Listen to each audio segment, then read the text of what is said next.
warahmatullahi wabarakatuh. Kembali lagi kawan di Legenda Catur Dunia. Masih dari turnamen online Champion Chess Tour seri kelimanya kawan, Julius Baer Generation Cup 2023 yang sudah memainkan babak Grand Final kawan. Dan mungkin sebagian kawan-kawan sudah tahu hasilnya seperti apa. Ya, betul. Magnus Carlsen kembali berhasil menumbangkan Alireza Firoza dan menjadikan Magnus Carlsen memenangkan 3 seri rangkaian Champion Chess Tour 2023 ini kawan.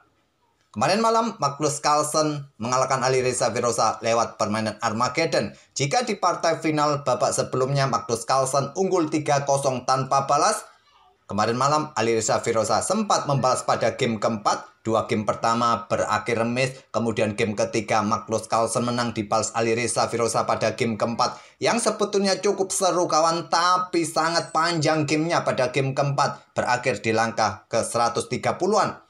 Dan memaksa permainan ke permainan Armageddon, di mana dalam permainan Armageddon Magnus Carlsen menawarkan kontrol waktu atau bit waktu yang lebih sedikit ketimbang Alireza Firoza. Magnus Carlsen menawarkan bit 8 menit 56 detik kawan, sedangkan Alireza Firoza menawarkan 9 menit 10 detik. Dan Magnus Carlsen berhak memilih warna buah. Magnus Carlsen memilih warna buah hitam dalam permainan Armageddon kawan. Dan inilah game Armageddon mereka berdua kemarin malam kawan, di mana mereka bermain dengan Sicily Defense. Pada game kedua bermain dengan Sicily Defense terbuka kawan. Tapi bedanya pada game keempat Alireza Firoza mencoba permainan tertutup kawan dengan Western Attack.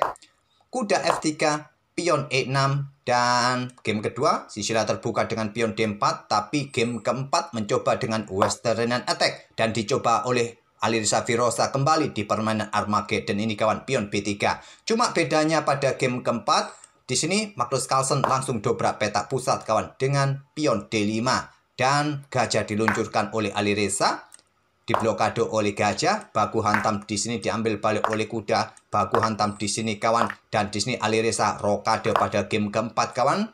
Dan coba lihat kompensasi yang didapat oleh Alireza, rajanya aman di sini kawan. Sedangkan 2 perwira hitam punyanya Magnus Carlsen belum rokade, lajur E terbuka kawan. Ini dimanfaatkan betul oleh Alireza setelah kuda F6 ada benteng skak, blokade oleh gajah persiapan rokade tapi tidak bisa rokade kawan karena ada menteri E2 dan benteng C8 pada game keempat. Sampai di sini tak perlu saya lanjutkan lagi, mungkin nanti sore akan saya tunjukkan gamenya kawan. Tapi gamenya berlangsung sangat panjang, sekitar 136 langkah. Magnus Carlsen sudah tidak bisa rokade pada game keempat kawan. Dan Magnus Carlsen pada game keempat kalah dengan permainan yang sangat panjang. Oke, kembali lagi ke langkah aslinya kawan.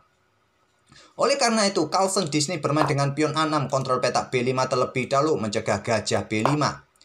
Pion G3 setelah posisi gajah pada ruang-ruang ini rasanya sulit untuk ditempatkan kawan. Gajah ini dia memilih Fianchetto, sekarang double Fianchetto Alireza Firoza.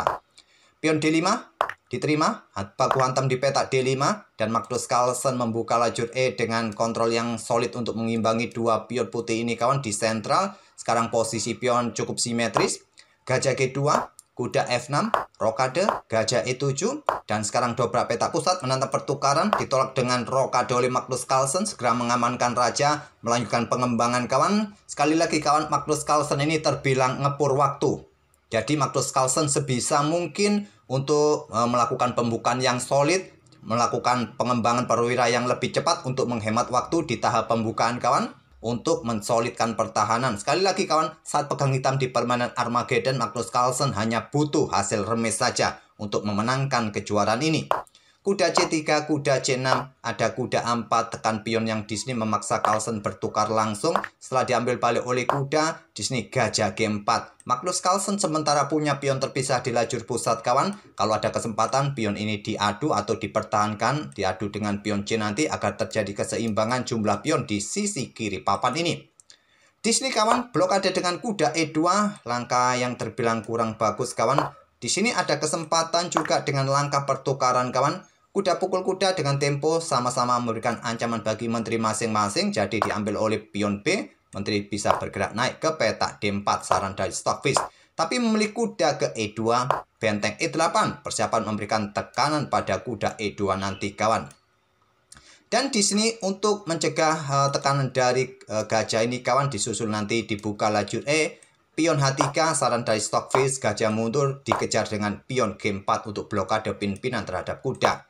Tapi memilih blokade langsung dengan pion F3, gajah dipertahankan mundur ke D7 oleh Magnus, kemudian melanjutkan pengembangan gajah E3 untuk menghadang pergerakan serangan di diagonal gelap ini kawan.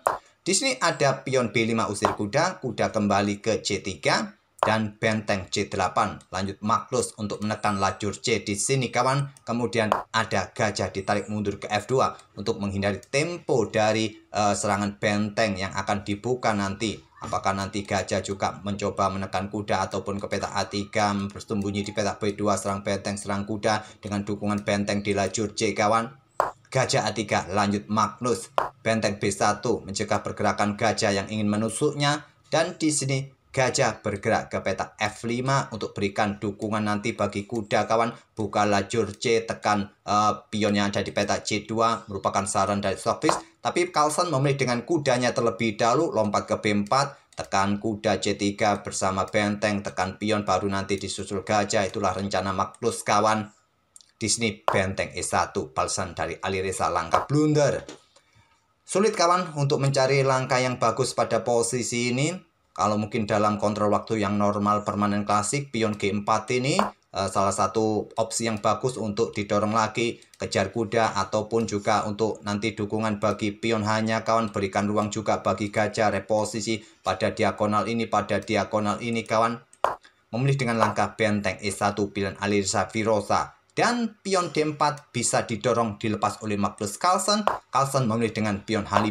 Apa ide dibalik dengan pion D4 ini? Jika diambil oleh kuda, benteng bisa ambil kuda kawan di petak C3. Jika diambil oleh gajah, bisa melanjutkan gajah F5 sekarang di sini. Coba menekan pion yang di sini kawan, dan sulit bagi benteng. Coba perkuat posisi pionnya di sini kawan. Kalaupun kuda ini blokade pada petak E4, ya tetap ada benteng di sini. Pion ini akan cepat jatuh juga. Itulah yang bisa dimanfaatkan oleh hitam. Magnus Carlsen melewatkannya, ingin langsung dobrak struktur pion depan raja dengan pion H5 ataupun mencegah pergerakan pion G4 yang cukup penting yang seharusnya tadi sudah dimainkan oleh Alireza Firoza. Menteri D2 dan Magnus mengorbankan kuda sementara ambil pion C2, diambil balik oleh menteri. Kemudian ada pion B4. Posisi kuda dalam posisi kenapin, tidak akan berani untuk pindah kemana-mana. Menteri pindah ke D3, baru sekarang pion ambil kuda C3, diambil balik oleh saudaranya, menekan pion yang di sini. Walaupun sendirian kawan, pion ini masih cukup kuat. Benteng diluncurkan, Carlsen ambil benteng E1 skak, diambil balik oleh benteng, kemudian gajah B4. Tadi ada opsi juga menteri keluar ke petak A5 kawan. Di sini ada gajah D4 pertahankan kuda, kemudian menteri ke A5 tekan kuda. Di sini di backup oleh benteng ke E3 dan langsung disikat oleh Magnus Carlsen kuda C3 agar pionnya aman kawan, tidak mendapatkan tekanan yang banyak. Diambil balik oleh gajah, serang menteri. Menteri mendapatkan pion A2, Magnus Carlsen sementara unggul satu pion kawan. Dan di sini kawan, menteri bergeser ke petak D1 untuk tetap mengawal pion ini, salah satu pilihan kawan. Atau hentikan laju pion ini dengan pion H4, memilih dengan langkah pion H3 saja. Dan pion H4 bisa didorong oleh hitam, Carlsen memilih ambil pion B3. Keputusan yang logis untuk mendapatkan satu pion lagi sehingga Magnus Carlsen unggul 2 pion sekarang kawan. Dan ada kesempatan gajah ini sikat kuda kawan. Tapi Alireza memilih dengan langkah pion G4. Gajah sikat kuda salah satu pilihan yang bagus kawan. Selain pion G4 tadi, seperti ini baku hantam menteri. Di sini diambil balik oleh benteng. Barulah sekarang pion akan ambil gajah dan struktur pion hitam ini sangat buruk kawan. Coba lihat. Walaupun di sini terlihat engine memberikan sedikit keuntungan bagi hitam di sini sebesar 0,42 kawan. Tapi dengan struktur pion semacam ini kawan, kemungkinan permainan juga bisa berakhir miss. Benteng ambil pion D5, coba ingin rebut pion yang di sini dan nanti gampang untuk mencoba menekan pion yang di sini. Sekarang evaluasi bar dari engine pun hampir sama kawan.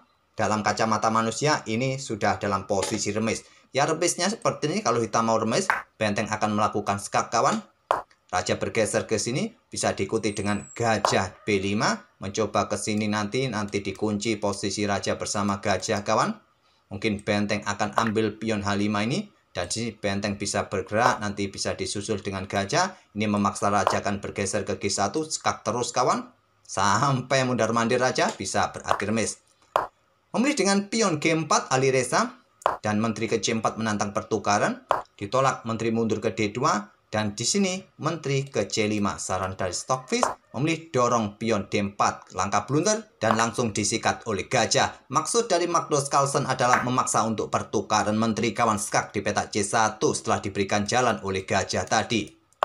Terpaksa bertukar menteri kawan diambil balik oleh benteng skak raja ke H2, benteng C2 pin gajah agar tidak bisa bergerak. Di sini benteng ke C3 menantang pertukaran kawan. Kita temui permainan sepasang gajah melawan gajah plus kuda kawan.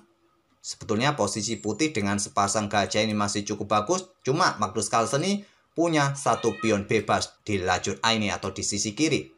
Benteng E7 serang gajah yang terkuat tadi dengan benteng C3 menantang pertukaran benteng, tapi benteng E7 gajah ke B5 di sini coba nanti mendapatkan gajah. Benteng turun kembali ke E1 pertahankan baris pertamanya. Ada kuda D5 di sini dan ada gajah E5 untuk menghadang pergerakan manuver kuda kawan. Pion F6 diusir. Gajah bergerak ke D6 agar tetap mengawal peta F4 ini agar tidak diduduki kuda. Kuda memilih ke peta E3. Tadi ada opsi juga bergerak ke peta H4 pion ini kawan untuk mengunci posisi raja. Tapi memilih dengan korban kuda sementara diambil oleh Alireza dengan benteng gajah F1 mendapatkan gajah di peta G2 nanti. Raja G3, benteng yang ambil gajah G2. Alireza memilih peta F4 di sini kawan dan ada benteng digeser ke D2. Gajah bergerak ke C5 menghindari serangan benteng. Tadi ada opsi melakukan skak terlebih dahulu. Dan di sini benteng bergerak naik ke petak D5. Serang gajah kembali. Sekarang benteng E8 skak. Raja ke H7. Dan di sini gajah bergerak ke F8. Ingin mendapatkan pion lagi kawan nanti. Pion langsung didorong oleh Magnus Carlsen. Pion G5 skak. Magnus Carlsen melewatkan ambil pion ini dengan gajah langsung kawan. Kemungkinan akan pion G pukul pion H5. Dan baru sekarang benteng ambil balik. Kalaupun ada benteng di sini kawan, bisa dipertahankan dengan benteng G5. Magnus Carlsen unggul 2 pion. Memilih dengan pion G5 skak. Dan di sini raja bergeser ke peta E4 kawan merupakan pilihan terkuat. Memilih mundur kembali ke G3. Benteng D2. Batasi pergerakan raja. Awas ada ancaman skak mat kawan. Ataupun juga dengan pion bisa skak mat. Berikan ruang dengan pion F4. Pion H4 skak. Raja F3. Gajah ambil pion H3. Dan di sini gajah E7 yang terkuat dengan benteng ini bergerak untuk ancam pion di sini, ancam pion yang di sini. Mungkin sudah dalam posisi tidak fokus, sudah kalut kawan, panik. Memilih dengan gajah E7 dan di sini benteng D3 skak. Memilih dengan gajah G2 skak, raja ke E3, benteng mundur ke D1, raja bergeser ke F2, langkah blunder yang terkuat tadi raja ini mendekati benteng kawan. Memilih dengan mendekati gajah ke F2. Pion H3, perkuat posisi gajah. Gajah ambil pion F6, berikan dukungan juga bagi benteng. Pion ini siap mengunci posisi petak terang agar raja tidak bisa bergerak ke petak terang. Langsung disikat oleh Magnus Carlsen. Gajah E5, kejar pion. Dan di sini benteng F1 yang terkuat kawan. Memilih dengan benteng D2 skak. Raja bergeser ke E1, pion F3, langkah blunder. Sekarang posisi permainan dalam posisi remis kawan.